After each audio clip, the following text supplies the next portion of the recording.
Inilah acara yang ditunggu-tunggu. Acara yang penuh manfaat untuk kehidupan kita.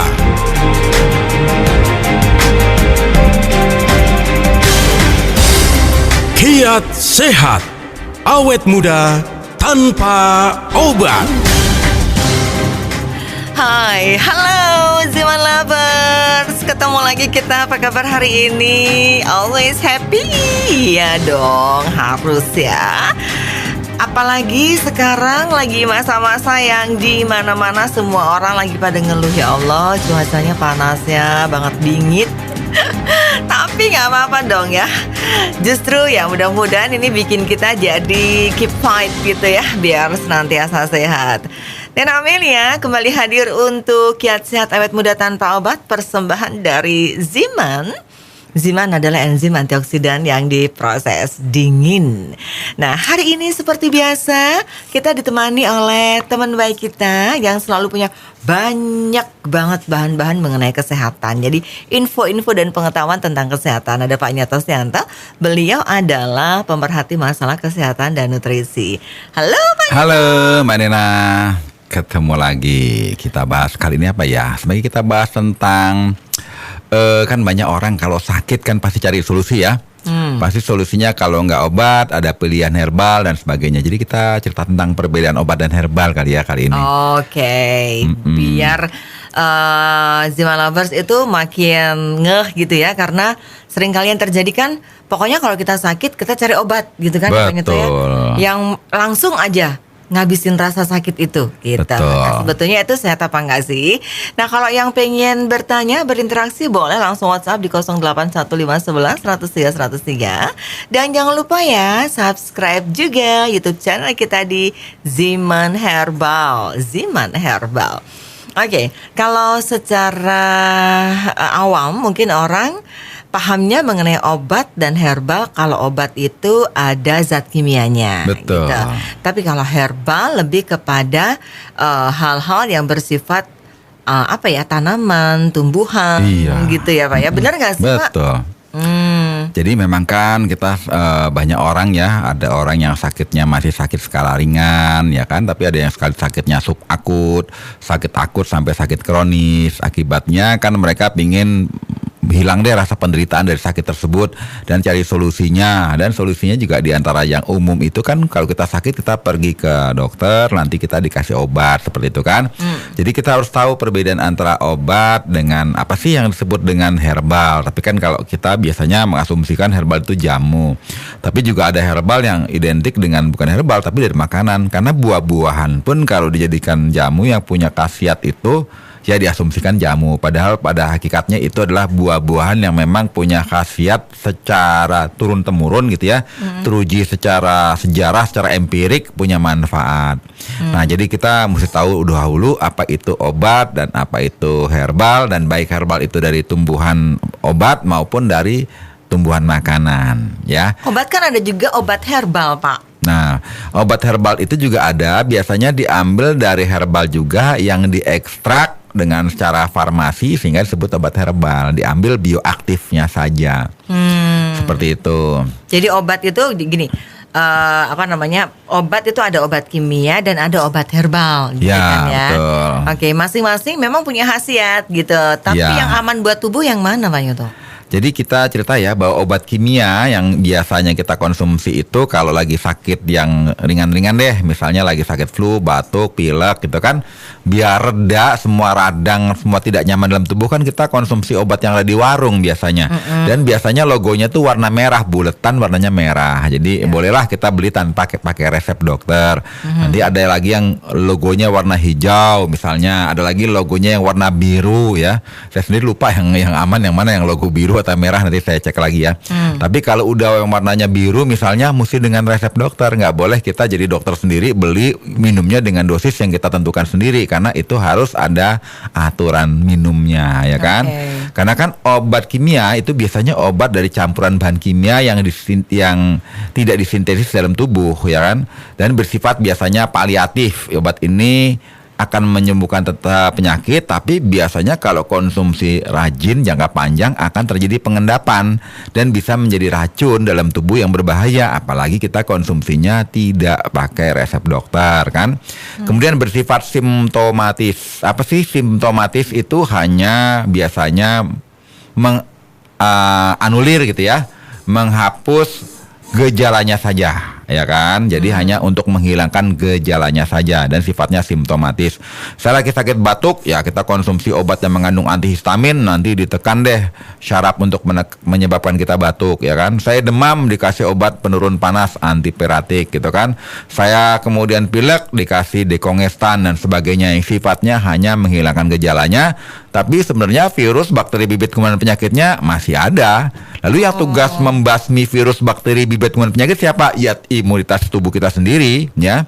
Dan semua obat-obatan itu kan diproduksi pakai alat-alat yang canggih, namanya juga bahan kimia, diambil zat-zat tertentu yang sudah diuji secara klinis mampu mengatasi gejala-gejala yang tidak nyaman di tubuh gitu kan. Jadi produksinya pasti pakai alat yang canggih. Dan biasanya reaksi penyembuhannya cepat. Contoh, saya nyeri-nyeri, ya kan, nggak enak, nyeri-nyeri. Kemudian kita konsumsi obat anti nyeri atau pereda nyeri. Saya sakit kepala, konsumsi obat pereda nyeri untuk sakit kepala gitu ya. Nah, otomatis dalam kondisi berapa jam saja reda nyerinya. Cuma yang jadi masalah, sakit kepala kita nyerinya itu akibat apa? Misalnya akibat kita asam lambungnya naik, ya nggak bisa terobati asam lambungnya karena yang diatasi cuma gejala nyeri di kepalanya, ya kan? Termasuk hipertensi, pegel-pegel, linu-linu, asam urat, konsumsi pereda nyeri hilang, tapi 8 jam kemudian reaksi obatnya hilang, nyeri lagi karena bukan sumbernya, gitu ya. Jadi itu hanya sebagai pereda saja pada saat itu dan ada waktunya ya Pak ya. Jadi bersifat simptomatis, gitu ya. Kemudian karena reaksi menghilangkan gejalanya cepat, jadi kadang-kadang orang yang kurang paham mengasumsikan wah udah sembuh nih, padahal belum gitu kan. Kemudian sementara. Ya, tapi kalau kita konsumsi terus-menerus karena itu bahan kimia, itu bisa menyebabkan efek samping yang menimbulkan misalnya iritasi lambung gitu ya, menyebabkan kerusakan hati, menyebabkan masalah di ginjal kalau konsumsinya jangka panjang, apalagi tanpa pengawasan dokter. Seperti itu. Jadi berbahaya dong kalau gitu ya. Iya. Kalau dikonsumsi. Makanya tapi ini sering kali terjadi dan masyarakat banyak yang nggak aware ya Pak Nyoto ya. Mungkin istilahnya obat-obat OTC ya, over the counter ya. Jadi yang beredar di warung-warung bisa dibeli bebas, itu obat-obat itu. Memang itu sih pasarnya besar sekali karena itu tadi masyarakat itu maunya yang instan ya, sesuatu yang cepat. Jadi kalau misalnya nyucutan kasih minum obat kelar nyucutannya gitu. Tapi nanti pasti akan nyucutan lagi karena kita belum tahu itu sumbernya dari mana gitu ya. Oke, nanti kita akan lanjut lagi ya. Tadi mengenai obat yang mengandung zat-zat kimiawi. Nah, kita akan lanjut pembicaraan kita setelah commercial break.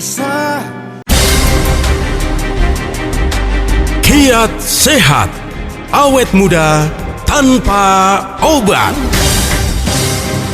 Kita lanjutkan lagi. Jadi tema kita hari ini adalah apa sih bedanya obat kimia dan obat herbal ya? Yang mau nanya boleh loh 081 511 103 103. Dan Anda juga bisa tonton ya talk show kita melalui YouTube channel kita di Ziman Herbal. Subscribe dong, follow, like, comment, and share.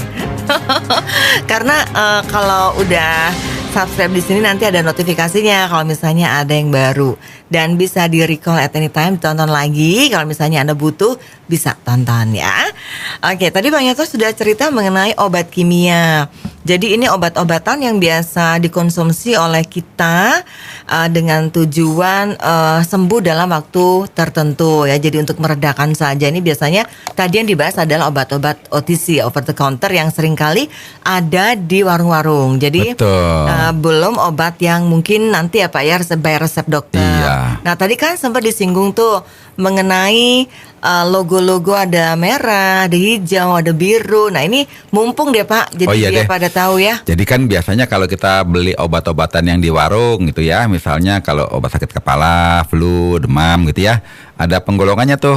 Kalau nggak salah nih ya, kalau lingkarannya tuh di labelnya atau di strip obatnya itu ada bulatan gitu ya. Nah, kalau bulatan itu lingkarannya hijau muda biasanya disebut obat bebas. Jadi biasanya kita bisa beli di Toserba juga ada, di nggak usah di apotik gitu ya. Di warung-warung juga ada, di lomong-lomong ada ya kan. Ya contohnya kalau kita sakit kepala gitu kan, udah deh beli obat sakit kepala aja langsung. Oh ya pasti logonya biru, bukan biru sorry, hijau muda gitu kan. Tapi ada lagi obat yang logonya itu bulat, lingkarannya hitam, tapi tengahnya itu dalamnya itu warna biru, itu sebut obat bebas terbatas. Jadi biasanya kita masih bisa beli di apotik ya obat itu tanpa resep juga, tapi mesti baca cara pakainya, cara minumnya, dosisnya. Jangan asal satu botol langsung ditenggak habis, itu nggak boleh ya, karena ada cara-caranya. Tapi yang berbahaya itu dalam arti harus dengan resep dokter, harus pengawasan dokter. Biasanya yang lingkarannya itu warna merah. Ya, jadi lingkaran hitam terus dalamnya tuh warna merah. Nah itu harus dengan resep dokter. Kita nggak boleh beli obat-obat keras begitu ya kan. Jadi udah paham sekarang ya. Jadi kalau yang bebas itu hijau, kemudian bebas terbatas itu biru, dan yang keras tuh merah, gitu. Kalau lingkaran kecil itu jadi lingkaran besar, kayaknya jadi beruang gitu. Diberi pisang dong. Iya. Oke. Terus lanjut Pak. Jadi kalau kita sekarang udah paham ya. Nah sekarang apa namanya dampaknya kalau misalnya kita sering mengkonsumsi obat-obat kimia itu Pak? Ya itu dia kan, banyak orang yang salah kaprah ya. Dia punya gejala penyakit tapi dia tidak berusaha untuk diagnosa penyakitnya sehingga dia sadar bahwa dia punya masalah kesehatan. Dia cari jalan keluar. Banyak yang cari jalan pintas, konsumsi aja obat di warung ya kan. Misalnya aduh badannya pegel-pegel gitu kan, linu-linu, nyeri-nyeri. Kita nggak tahu, mungkin dia ada rematik kah, ada asam urat kah, ya kan. Langsung dia beli obat pereda nyeri ya kan. Badannya meriang, langsung beli obat penurun panas. Kan kalau tubuh kita panas itu kan pasti ada peradangan dalam tubuh, ada infeksi dalam tubuh entah di mana yang harus kita tahu. Nah, tapi kalau kita cuma minum obat untuk penurun panas kan belum tentu mengatasi masalahnya. Contoh, kita kena penyakit tipes ataupun penyakit demam berdarah, itu sama-sama meriang badannya. Kena penyakit liver, hepatitis sama-sama meriang. Kalau cuma tiap hari minum obat penurun panas saja, itu tidak mengobati, malah merusak sistem organ-organ dalam tubuh kita, malah terjadi komplikasi. Kenapa? Karena bukan akarnya yang diatasi. Jadi inilah pengetahuan yang harus diketahui oleh setiap orang, bahwa kesehatan itu harganya mahal. Jadi jangan asal goblek deh ya untuk kesehatan kita. Gak enak tubuh kita cuma konsumsi obat-obatan yang ya kan aman ada di warung. Ya tetap aja kalau dikonsumsi jumlahnya overdosis dan terus menerus itu berbahaya. Ada teman saya itu ya tiap hari itu sakit kepala. Jadi dia konsumsi obat pereda nyeri sakit kepala rutin. Lama-lama dia kena masalah lambungnya iritasi. Dan lucunya juga dia pendengarannya jadi budak. Oh iya, kebanyakan obat sih gitu ya. Iya. Bahkan ada yang suka loh Pak koleksi obat itu. Iya, jadi kalau dia pergi dapat resep dokter gitu ya, ditanya sama sebelahnya tuh sama pasien, kamu dapat berapa obatnya? Saya 20, saya dong 50. Yang satu lagi, saya dong 100. Bangga-banggaan minum obat kayak itu sama aja level ya. Iya. Padahal tuh merusak sistem organ kita, karena kan racun kimia itu lama-lama liver kita berat membongkar bahan kimia dari obat-obatan itu, ginjal kita berat membongkar racun itu. Akibatnya banyak orang ya umurnya nggak panjang karena udah kebanyakan makan obat-obatan. Oke. Jadi ada suatu dokter yang sangat bijak mengatakan, jadikanlah makananmu sebagai obat atau suatu saat obat-obatan jadi makananmu. Jadi yang paling penting kalau kita makan dengan benar dan kita mengandalkan makanan yang mampu membuat nutrisi tubuh kita sehat, nggak perlu kita yang namanya obat-obatan. Tapi kalau kita makannya jorok, apa jadi makan yang berbahaya bagi tubuh kita konsumsi, ya otomatis kita mau nggak mau kena obat-obatan kan gitu. Iya. Karena memang sebetulnya sumber penyakit itu ada di pencernaannya, di mulut pencernaan, kemudian dan juga pikiran. Memang itu. Betul. Sih. Oke. Jadi kalau misalnya obat kimia kita sudah tahu tuh Pak, nanti ada efek negatifnya kalau misalnya dikonsumsi dalam jangka panjang dan terus Ya. menerus. Nah, bagaimana dengan obat herbal Pak? Nah, ini kita bahas dulu ya. Obat herbal itu ada memang dari herbal yang memang secara turun-temurun, mungkin dari tradisi Chinese medicine, pengobatan Cina, tradisi pengobatan India, Ayurveda, tradisi nenek moyang kita, itu herbal yang menyembuhkan penyakit turun-temurun. Nah, itulah yang disebut biasanya orang bilang jamu. Kalau zaman dulu kan dibebek-bebek gitu ya. Terus direbus atau apapun gitu ya, dari akar-akar, dari rimpang-rimpang, dari daun, dari buah, dari batang. Itu untuk penyembuhan karena resep dari nenek moyang ya. Tapi ada juga makanan yang buah-buahan, dan ternyata buah-buahan itu memang dari zaman dulu kalau dikonsumsi mampu mengobati segala penyakit, dan ini lebih aman dibandingkan herbal. Contoh, kalau saya konsumsi mengkudu biasa buat rujak gitu kan, biasa dimakan. Dan ini lebih aman karena buah yang umum dimakan, bukan herbal yang hanya kalau sakit dikonsumsi, karena ada batasan juga dosis bagi tumbuhan obat. Baik. Gitu. Pak Nyoto suka ngerujak mengkudu, serius? Oh serius, tapi mengkudunya susah nyari sekarang. Oke deh, nanti kita lanjut lagi ya, Zaman Lovers ya. Kembali setelah yang berikut ini. Kiat sehat, awet muda tanpa obat. Terima kasih banyak yang terus ya bersama radio kesayangan Anda ini dan Kiat Sehat Awet Muda Tanpa Obat persembahan dari Ziman. Ziman ini adalah enzim antioksidan yang diproses dingin, pastinya aman buat kita dan sangat bermanfaat buat kesehatan ya. Apa bedanya obat kimia dan obat herbal masih jadi topik kita hari ini. Dan kalau pengen bertanya boleh langsung ya sekarang WhatsApp di 081 511 103 103. Tadi Pak Nyoto udah katakan, jadi yang obat herbal ini adalah obat-obatan yang diproduksi dari tanaman-tanaman atau buah-buahan yang termasuk kategori herbal gitu ya. Tapi sebetulnya kalau bicara mengenai herbal ini juga ada jamu gitu kan. Jamu masuk obat nggak sih Pak? Jamu termasuk jamu. Obat termasuk obat. Jadi jamu tapi termasuk obat nggak, tapi kan ada jamu pegelinu. iya, tapi kalau jamu itu kan tidak diresepkan oleh dunia medis ya atau rumah sakit. Jamu itu kan biasanya umum lah dikonsumsi oleh bukan jadi bagian dari dunia kedokteran, bukan, hanya obat yang di dunia farmasi itu. Jadi jamu itu dianggap hanya ya herbal lah. Apa kalau fitofarmaka apa? Jadi kalau fitofarmaka itu biasanya herbal-herbal yang sudah diekstrak dengan teknologi yang diambil bioaktifnya dan dibuat oleh farmasi, jadi disebut fitofarmaka. Kan fitonya tumbuh-tumbuhan yang sudah diambil bioaktifnya secara farmasi untuk menyembuhkan penyakit. Jadi fitofarmasi, jadi farmaka. Bahan dasarnya juga herbal. Jadi gitu udah ya? ekstraksi banget gitu loh. Tapi diproses secara kimia. Alat canggih lah diekstraksinya. Enggak kimia. Dia diekstraksi dengan cara canggih, diambil bioaktifnya dan untuk ya kuratif juga, penyembuhan. Itu masuk kategori obat herbal nggak kalau fitofarmaka? Itu obat herbal, fitofarmaka. Ya kan, kalau jamu itu kan kesannya ke tradisional ya. Jadi yang namanya jamu itu adalah pengobatan paliatif yang untuk kuratif, maksud saya untuk kita yang punya masalah penyakit tapi dengan jamu. Nah, dari rimpang-rimpang, akar-akar, rempah-rempah, daun-daun, kan seperti itu ya. Nah, yang menariknya itu adalah ciri-ciri obat herbal nih, biasanya dia tidak menyembuhkan secara instan gejala penyakit, itu tidak. Tapi kalau konsumsi rutin, dia menyembuhkan ke organ tubuh yang menyebabkan kita punya gejala penyakit. Jadi kalau setiap hari misalnya kita sakit kepala, kita konsumsi obat herbal, lama-lama sakit kepalanya sembuh ya. Karena pencernaannya, misalnya lambung penyebab sakit kepala itu yang penyebab migrainnya membaik. Nah, tensi darahnya membaik, otomatis sakit kepalanya hilang kan gitu ya. Nah, misalnya dia kena masalah penyakit demam berdarah, dia konsumsi misalnya angkak atau herbal yang fungsinya untuk meningkatkan antibodi, nggak langsung sembuh turun panas seketika, itu tidak, tapi lama-lama tubuh kita punya imunitas yang mampu melawan bakteri, virus, penyakit.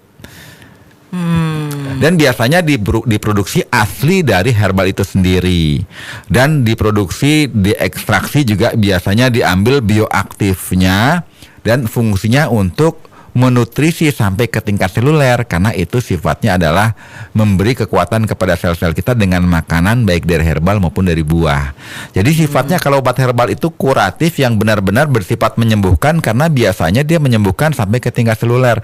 Jadi kalau kita konsumsi obat herbal yang bisa detoksifikasi, dibongkar semua sampah-sampah dalam tubuh, kemudian juga bisa dia untuk memperbaiki permeabilitas sel, lapisan sel, karena memang dari penelitian dari dunia kesehatan, buah-buah itu yang disebut itu mampu memperbaiki kesehatan sampai ke tingkat seluler, ya kan? Itu juga lama-lama dikonsumsi, jadi sifatnya menyembuhkan.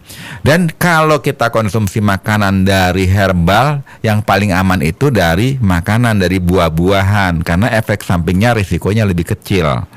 Kalau dari tumbuhan herbal itu masih ada batasan dosis yang harus diikuti gitu ya, karena pasti gitu.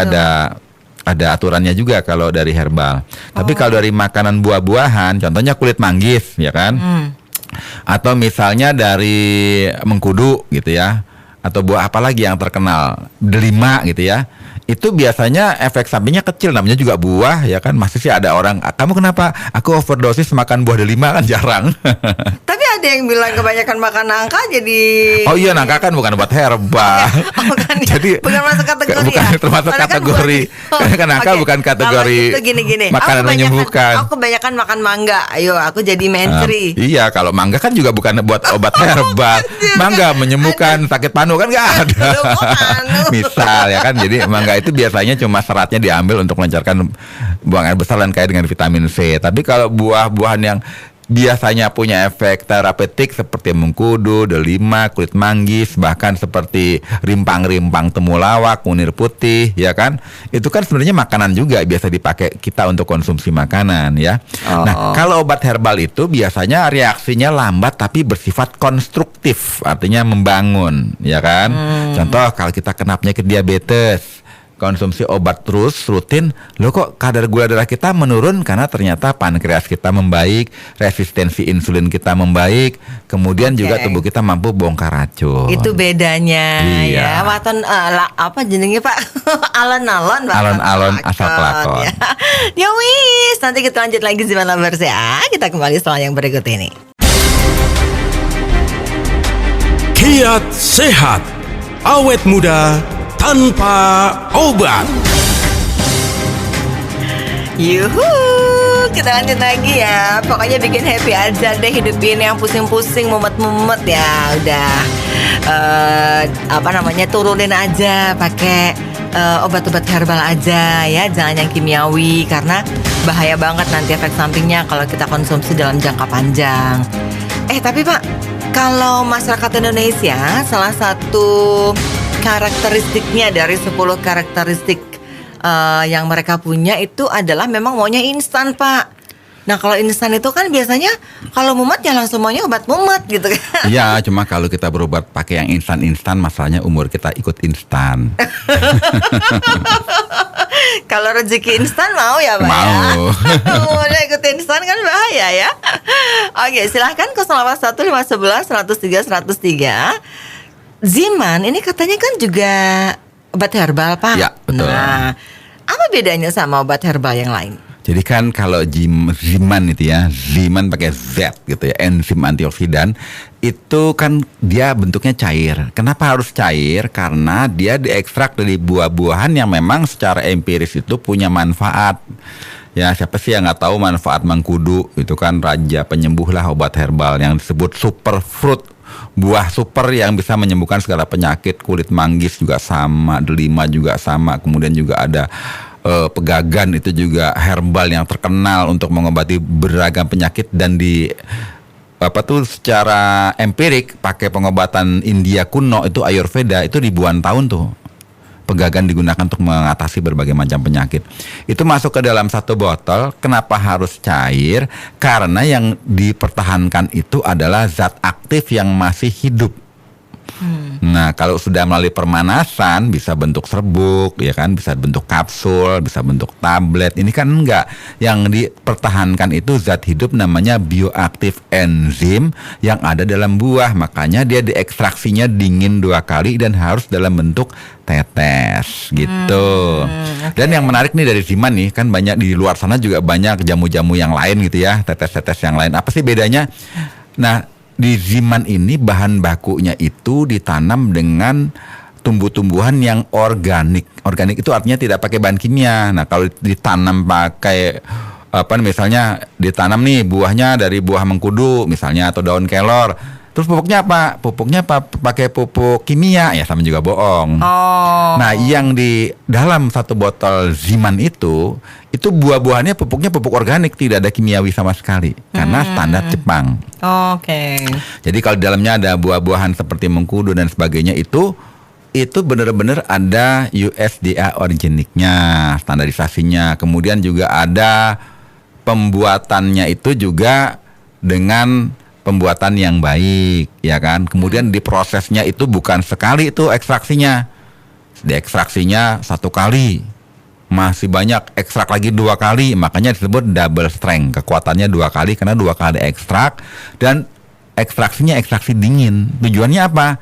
Walaupun cuma 3 tetes 5 tetes itu mampu memberi nutrisi kita sampai ke tingkat sel tubuh kita ya. Jadi memberi makan sel-sel tubuh kita lah dengan nutrisi yang ada dalam Ziman itu, karena dia pekat sekali, ekstraksinya sampai 2 kali. Nah, kita nggak tahu ya, kita nggak cerita yang lain apakah ada teknologi yang seperti di Ziman bisa ekstraksi 2 kali.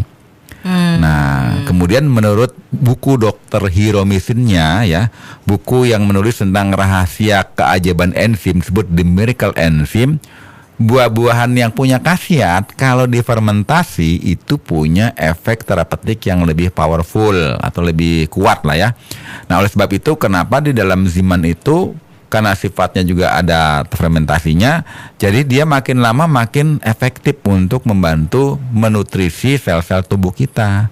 Jadi bagi mereka yang udah capek deh macam-macam penyakit, udah nyoba obat A, B, C, D sampai Z, udah pakai jamu A, B, C, D sampai Z, obat yang lain-lain sampai Z, kok nggak signifikan. Kadang-kadang kan orang udah coba macam-macam tapi belum ketemu Ziman. Kadang-kadang ditawarkan Ziman itu masih mikir 10 kali, udah coba, itu lihat tuh lemari saya, 1 lemari isinya obat, 1 lemari lagi isinya jamu, nggak ada yang efek tuh. Kan belum ketemu Ziman. Coba deh konsumsi Ziman, karena kita adalah benar-benar dari obat jamu tetes yang kandungannya buah-buahan herbal yang punya efek terapeutik. Jadi coba deh, jangan pesimis dulu. Baik. Kalau misalnya mau cari Ziman di mana, udah banyak banget. Bisa di apotek terdekat, bisa juga hubungi radio kesayangan Anda ini ya. Udah ada juga di marketplace, jadi gampang. Nanti kita lanjut lagi, masih ada 1 sesi. Kita juga akan jawab pertanyaan Anda setelah yang berikut ini.